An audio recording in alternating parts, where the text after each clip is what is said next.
الرجيم بسم الله الرحمن الرحيم يا أيها الذين آمنوا لا تتخذوا عدوي وعدوكم أولياء تلقون إليهم بالمودة وقد كفروا بما جاءكم من الحق يخرجون الرسول وإياكم أن تؤمنوا بالله ربكم إن كنتم خرجتم جهادا في سبيلي وابتغاء مرضاتي تسرون إليهم بالمودة وأنا أعلم بما أخفيتم وما أعلنتم ومن يفعله منكم فقد ضل سواء السبيل۔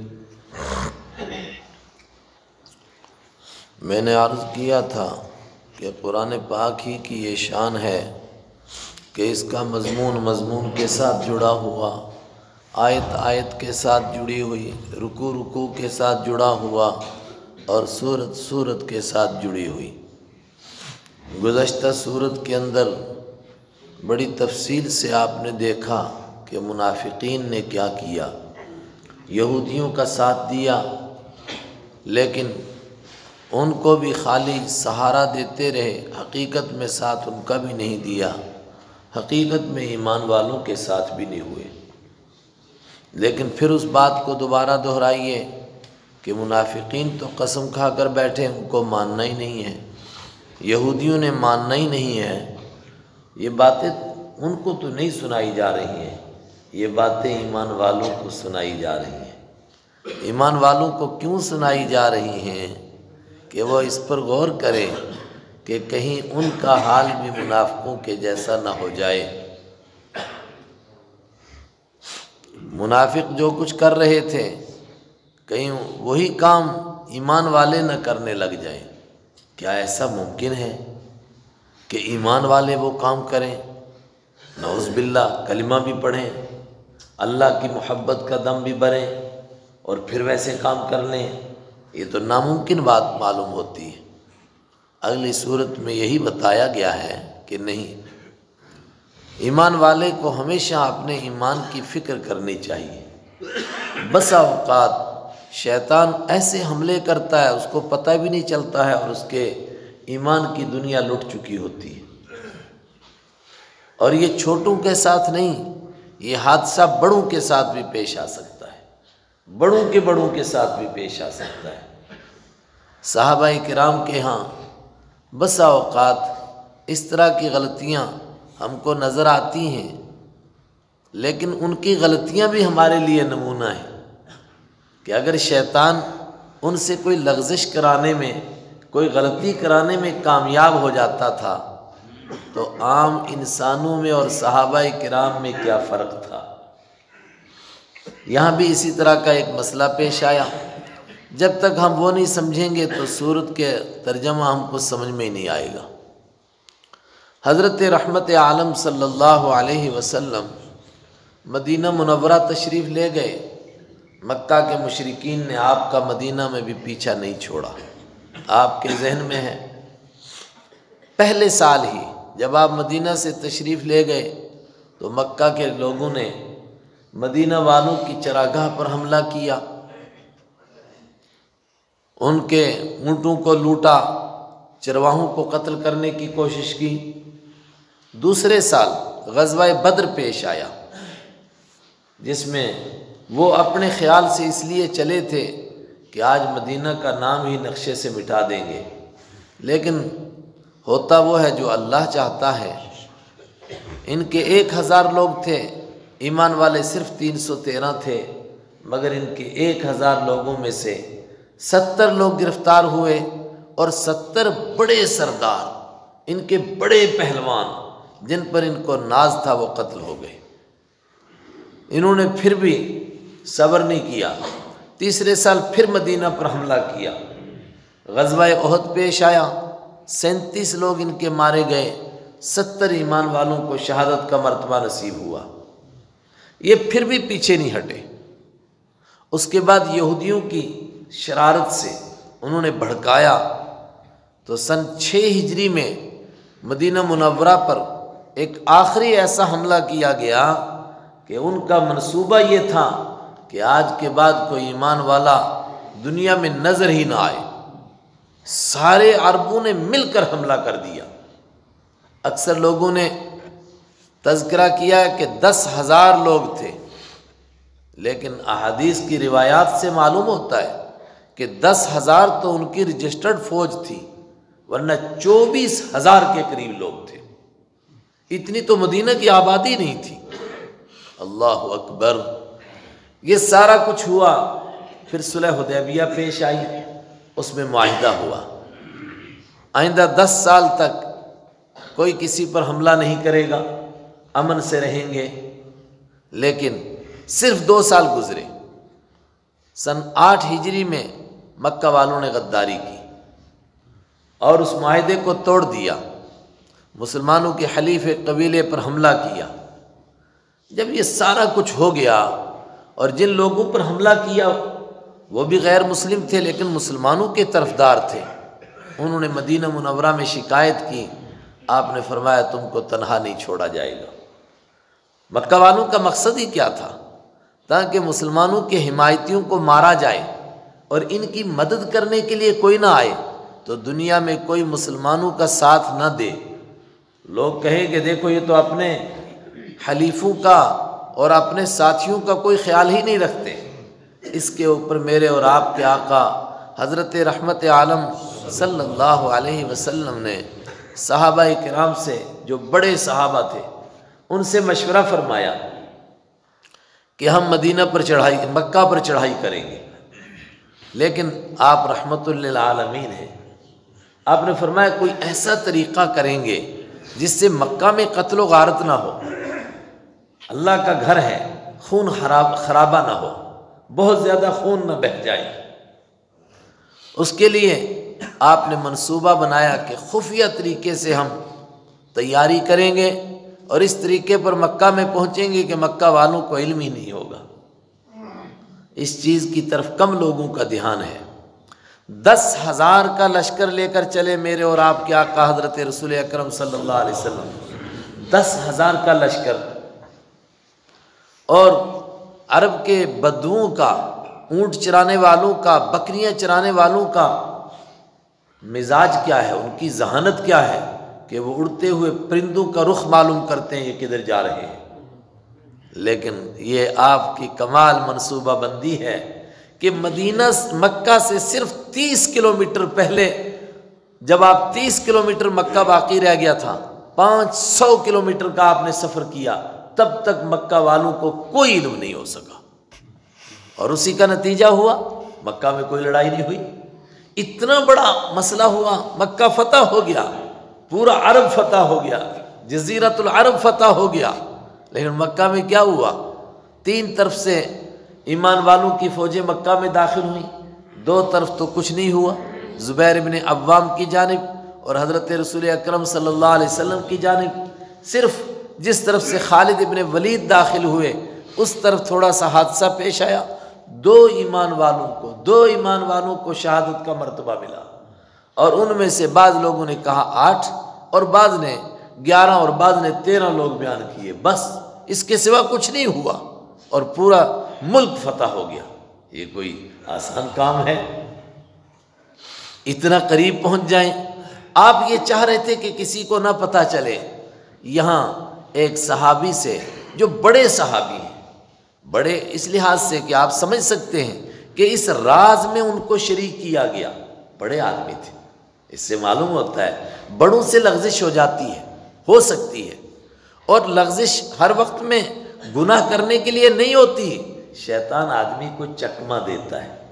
ابھی وہ ہمارے یہاں جماعت والے ٹھہرے تھے نا، تو وہ ایک دن سنا رہے تھے کہ شیطان کس طرح حملہ کرتا ہے، تو اس کی مختلف ترتیبیں، مثلا یہی کہ آدمی کو شوق دلاتا ہے، تو خدا کا عاشق ہو کر رات کو سوتا ہے، ساری رات جاگ۔ مقصد کیا ہے شیطان کا؟ تاکہ فجر کی نماز نصیب نہ ہو۔ اس کو وظائف میں اس طرح لگاتا ہے کہ قرآن پاک اس کو پڑھنے کا موقع ہی نہیں ملتا ہے، ساری زندگی گزر جاتی ہے، سب کچھ یاد کرتا ہے، بڑے بڑے وظیفے کرتا ہے، ایک پارہ نہیں روز کا پڑھ سکتا ہے، اور قرآن پاک پر غور وہ تو کرنے کا موقع ہی نہیں ملتا اور موت آ جاتی ہے۔ یہ شیطان کے چکمے ہیں، یہاں بھی شیطان اپنا کام کر گیا۔ کیا ہوا؟ اسی بیچ میں ایک واقعہ پیش آیا۔ مکہ مکرمہ سے ایک عورت، اس کا نام سارہ لکھتے ہیں، وہ مدینہ منورہ آئی، کافر تھی۔ رسول اکرم صلی اللہ علیہ وسلم نے پوچھا کیا تم ہجرت کر کے آئی ہو؟ اس نے کہا نہ۔ آپ نے فرمایا کیا تجھے اسلام میں کوئی رغبت ہے؟ اس نے کہا نہیں۔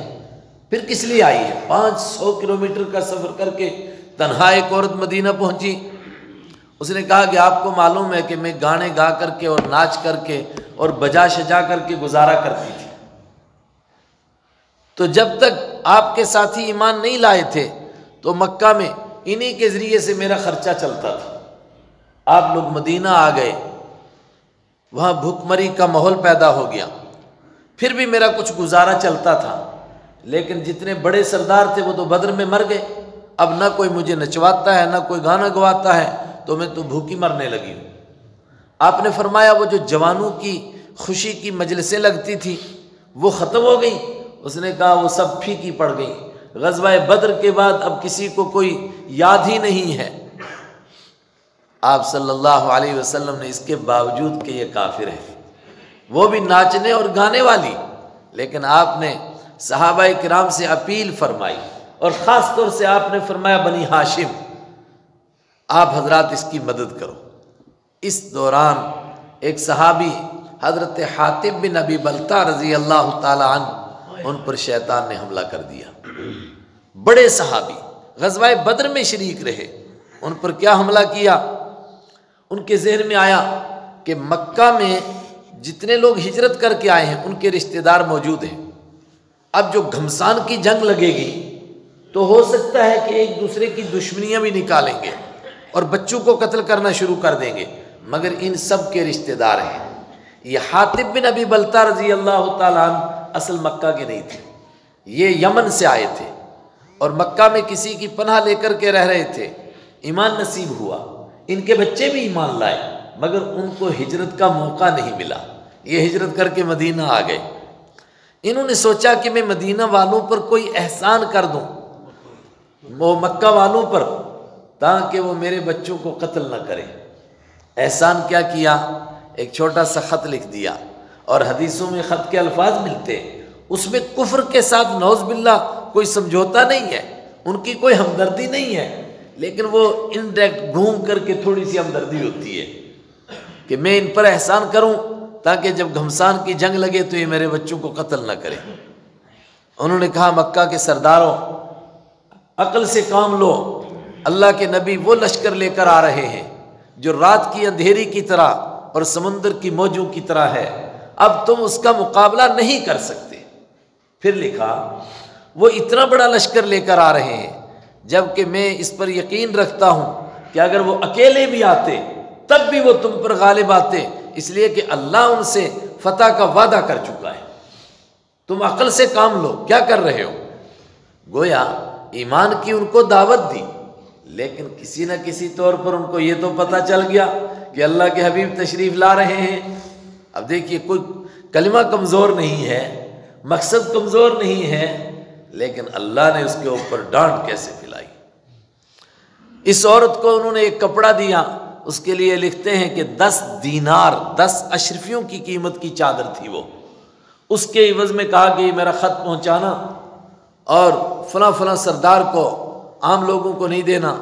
یہ عورت لے کر کے نکلی، آسمان سے وحی اتری، اور اللہ کے حبیب صلی اللہ علیہ وسلم کو آسمان سے کس طرح اطلاع دی جاتی تھی وہ بھی لوگوں نے دیکھا۔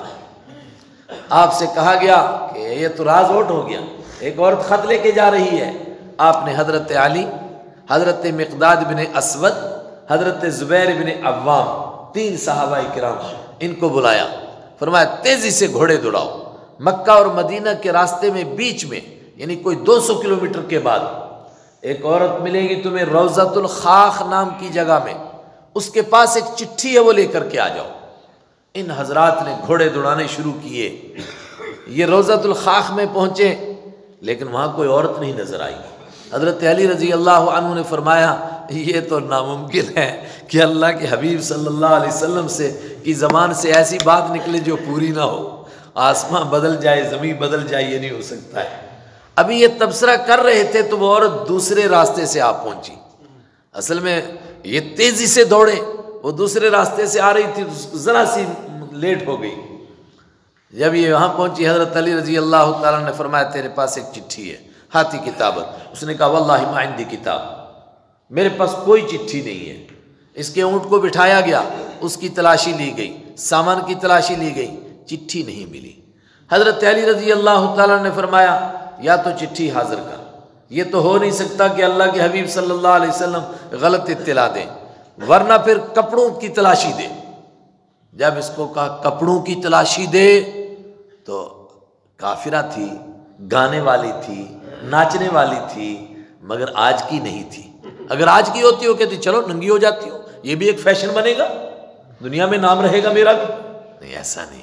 جب یہ کہا اس کو پسینے چھوٹ گئے، اس نے فٹافٹ ادھر ہاتھ ڈالا، اور ایک روایت میں یہ کہ اپنی وہ اس میں سے شلوار میں سے، شلوار تو نہیں پہنتی تھی وہ، جو بھی اندر پہنتی تھی اس میں سے، اور ایک میں ادھر سے چوٹی سے نکال کر اس نے چٹھی دے دی۔ انہوں نے کچھ نہیں کیا، نہ اس سے وہ چادر چھینی نہ کچھ، اور جو اس کو دیا تھا بھیک ویک مانگنے آئی تھی وہ سب کچھ اسی کے پاس رہا، بس یہ چٹھی لی واپس آ گئے۔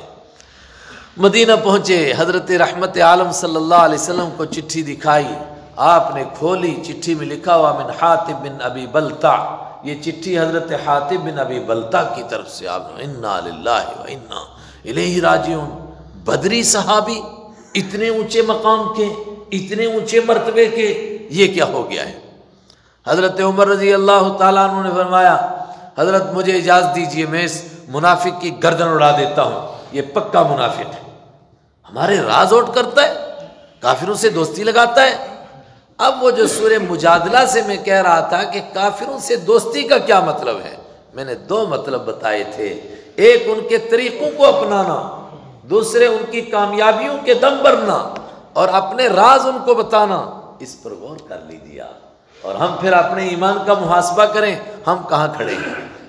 قرآن نے کیا کہا ہے؟ یہ منافق ہے، آپ نے فرمایا بلاؤ اس کو۔ بلایا گیا، حضرت حاتب بن ابی بلتع نے آتے ہی کہا واللہ، قسم بخدا میں مرتد نہیں ہوا ہوں، میں منافق نہیں ہوں، مجھے مکہ والوں سے کوئی محبت نہیں، مجھے ایمان چھوڑنے کا نعوذ باللہ کوئی تصور نہیں۔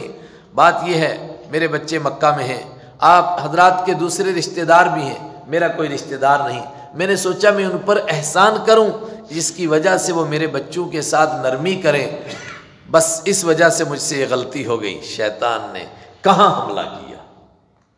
اللہ اکبر۔ ہم سوچتے ہیں بھئی ہم تو ایمان والے، یہ ہم کو منافقوں کی بات کیوں سنائی جا رہی ہے؟ اس لیے سنائی جا رہی ہے کہ کہیں ہمارے اوپر نہ حملہ ہو جائے اور ہم کو پتہ بھی نہ چلے۔ بدری صحابی، اتنے اونچے مقام کے، حضرت عمر رضی اللہ تعالیٰ نے پھر عرض کیا یہ منافق ہے، اس کی گردن اڑائی جائے۔ آپ نے فرمایا دع یا عمر، عمر چھوڑو، یہ بدر میں شریک رہا ہے، اور بدر والوں کے لیے اللہ تعالیٰ نے کہہ دیا جاؤ میں نے تم کو معاف کر دیا، اب اگر تم سے چھوٹی موٹی کوئی خطا ہوگی تب بھی تم کو معاف کیا جائے گا۔ معاف کیا گیا۔ ایک دوسرے ان کے دوسرے موقع پر ان کے غلام کھڑے ہوئے، اس موقع پر نہیں، ایک دوسرے موقع پر تو بات ہوئی حضرت حاتب بن ابی بلتع کی، تو غلام جلا ہوا تھا، کوئی انہوں نے اس سے کام کہا ہوگا، اس نے کام کیا نہیں، تو اس نے کہا حضرت وہ پکا جہنمی ہے۔ آپ نے فرمایا میں قسم کھاتا ہوں وہ جہنمی نہیں ہے، اس سے غلطی ہو گئی ہے، نہیں ہے، اس سے خطا ہو گئی ہے۔ اور یہ قیامت تک آنے والے ایمان والوں کو بتایا جا رہا ہے کہ خطا کن کن سے ہوتی ہے، کیسے شیطان حملے کرتا ہے، آدمی کو پتہ ہی نہیں چلتا ہے اور وہ ایمان کی دنیا کو لٹا بیٹھتا ہے۔ اللہ اکبر۔ بس صرف ترجمہ کریں گے، باقی تفصیل کل آئے گی انشاءاللہ۔ قرآن پاک نے اس پر کس طرح تبصرہ کیا، یا ایھا الذین آمنوا، اے وہ لوگو جو ایمان لائے ہو، لا تتخذوا عدوی، مت بناؤ میرے دشمن کو، جو مجھ کو نہیں مانتے ہیں تو میرے دشمن نہیں ہے کیا؟ جو بھی اللہ کو نہیں مانتا، قرآن کو نہیں مانتا، اللہ کے حبیب کو نہیں مانتا، اللہ کہتا ہے میرا دشمن ہے، میرے دشمنوں سے دوستی لگاتے ہو۔ وعدوکم، اور اپنے دشمن کو لا تتخذوا، مت بناؤ، کیا نہ بناؤ، اولیاء، دوست نہ بناؤ۔ یہ ہے دوستی کا مطلب، ورنہ کوئی پڑوس میں ہو، ورنہ کوئی بیمار ہو، کوئی غریب ہو، یہ بھیک مانگنے کے لیے سارا آئی ہے، کافرہ ہے، مغنیہ ہے، ناچنے والی ہیں، گانے والی ہیں، آپ نے اپیل فرمائی اس کی مدد کرو۔ وہ مطلب آج لوگ الٹا معنی سمجھے دوستی لگانے کا، کسی کو ستانا، کسی کو تنگ کرنا، یہ کافر کا بچہ ہے پڑوس میں رہتا ہے اس کو ستاؤ، یہ مطلب ہے مسلمان ہونے کا۔ جو معنی تھا وہ اس کو الٹا، کام سارے کافروں کے جیسے، صورتیں بھی ان کی، سیرتیں بھی ان کی۔ ہائے ہائے، کاش کہ ہم اس کو سمجھیں۔ تلقون الیہم، تم پیش کرتے ہو الیہم ان کی طرف، بالمودتی، محبت کے پیغامات، وقد کفروا، حالانکہ وہ کو انکار کر چکے ہیں، بما، اس قرآن کا، جاءکم، جو آیا ہے تمہارے پاس، من الحق، حق میں سے، اس سچے دین کو انہوں نے انکار کیا اور تم ان سے محبت کرتے ہو۔ یخرجون الرسول، وہ نکالتے ہیں رسول کو، وإیاکم، اور تم کو نکالتے ہیں، تمہارے گھروں سے نکالا، تمہیں جلا وطن کیا، تمہارے نبی کو نکالا۔ ہم کہیں وہ تو اس دور کے کافروں نے نکالا، تو کفر تو ایک ہی جیسا ہے نا، وہ بھی انہی کے جیسے تھے نا، ایسے ہی کافر تھے۔